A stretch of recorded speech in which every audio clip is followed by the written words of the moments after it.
Hello, I'm Slavan. I'm Maeve. We would like to invite you to a class. How you say it in English? A class devoted to embrace. A close embrace. A really close embrace. Or I would say embraces. There are many different types of close embrace.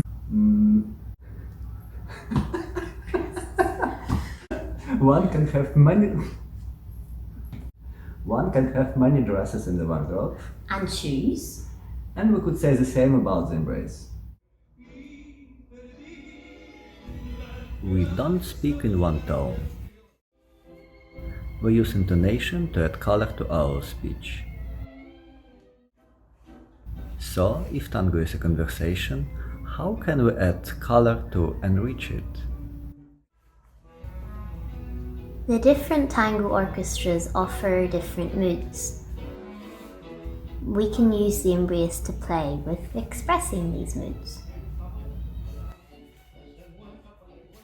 So we want to invite you to join us in class in Fresh Ground this Friday the 16th. And to play a little bit.